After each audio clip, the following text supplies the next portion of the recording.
Hello students, this is the chapter number 14 and we are reading the main challenges before democracy. So in the previous video we had studied about the population explosion, the major problem of in front of the democracy, and now today we will read about the second major problem in democracy, and this is the unemployment. So let's read about the unemployment. Unemployment is a situation where people are willing to work but they do not find work. In the situation, this gap between the available labor for supply and opportunities for employment increases. तो children, unemployment एक ऐसी condition है, ऐसी situation है जहां लोग काम कर सकते हैं, वो काम करने के लायक होते हैं, लेकिन उन्हें उतनी सैलरी या उतने वेजेस पर काम नहीं मिल पाता है जिसके वो लायक होते हैं. In unemployment situation, the supply of labor is more as compared to the demand. That is, people are willing to work but they are not able to get work. In India, unemployment is both in urban areas, so also in rural areas. Let's see about the urban unemployment and rural unemployment. So, what is urban and unemployment? Youths require higher education in the hope of getting better employment opportunities. So, also there is an influx of working population from villages to urban areas. On the other hand, due to mechanization and modernization, need for large number of employees has diminished. As a result, employment opportunities have diminished. So also unemployment in the industrial sector has also increased. तो children, जब labour बहुत ज़्यादा हो और demand कम हो, उसके comparison में, तो ऐसी कंडीशन में अनएम्प्लॉयमेंट जो होता है वो बहुत ज़्यादा बढ़ जाता है. अनएम्प्लॉयमेंट दोनों एरियाज़ में हो सकता है, अर्बन एरिया हो चाहे रूरल एरिया. अर्बन एरिया में यूथ्स जो होते हैं वो हायर एजुकेशन प्राप्त करते हैं इस उम्मीद के साथ कि उन्हें एम्प्लॉयमेंट अपॉर्चुनिटीज़ ज़्यादा मात्रा में मिलेगी. लेकिन अर्बन एरियाज़ में जो पॉपुलेशन होती है वो बहुत ज़्यादा होती है और ये पॉपुलेशन जो होती है ये विलेजेस से अर्बन एरियाज़ में आ जाती है, और इसकी वजह से जो मैकेनाइजेशन है, मॉडर्नाइजेशन है, इन्हें लार्ज नंबर ऑफ़ एम्प्लॉयज़ की जो ज़रूरत होती है उसमें जो लेबर की मात्रा है वो ज़्यादा हो जाती है, और इसकी वजह से जो रिज़ल्ट है वो ये होता है कि जो अपॉर्चुनिटीज़ जो है एम्प्लॉयमेंट की वो कम हो जाती हैं. इसलिए जो अनएम्प्लॉयमेंट है वो इंडस्ट्रियल सेक्टर में भी इंक्रीज़ हो जाता है.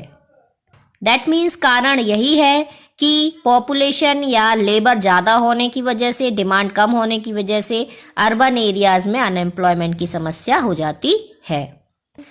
Now rural unemployment. In the agriculture sector opportunities of gainful employment throughout the year are not there. Farmers are unemployment for about 6 months in an year. Cottage industries have also not developed due to lack of capital. Consequently, they are unable to employ themselves round the year and their income is also not increasing.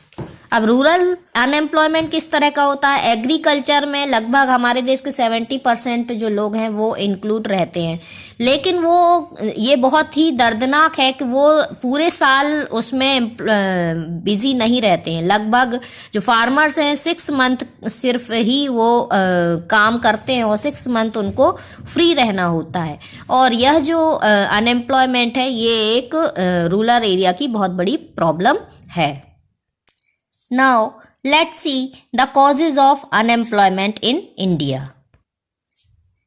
So, causes of unemployment: fast rate of population growth, pressure on agriculture, defective education system, defective planning, lack of mobility of labor, slow economic growth, lack of capital mobilization, mechanization of industries, defective thinking of educated people, lack of employment guidance. So these are some causes of unemployment in India. सबसे पहला तो क्या है, population growth बहुत ज़्यादा हो रही है और पॉपुलेशन ग्रोथ होने की वजह से जॉब अपॉर्चुनिटीज़ कम हो गई हैं. फिर एग्रीकल्चर पर प्रेशर भी बहुत ज़्यादा है. अब जो एजुकेशन सिस्टम है वो जॉब ओरिएंटेड नहीं है, प्रोफेशनल एजुकेशन नहीं दी जा सकती, एक वजह से भी प्रॉब्लम होती है.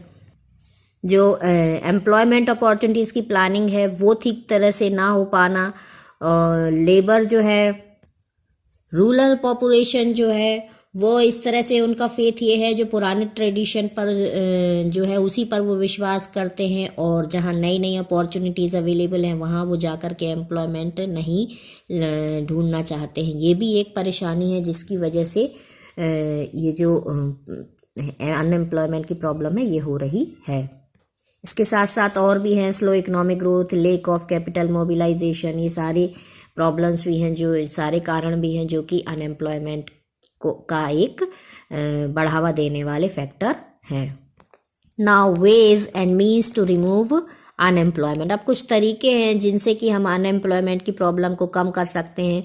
To check the growth rate of population, development of small and cottage industries, vocational education, increase in investment, development of subsidiary occupation, training facilities, extension of rural employment schemes, development of agriculture. ये सारे प्रयास करके हम जो unemployment की problem है उसे कम कर सकते हैं, उसे रिमूव करने की कोशिश कर सकते हैं. The rising population should be controlled. This is necessary along with steps to increase unemployment opportunities. Development of small and cottage industries.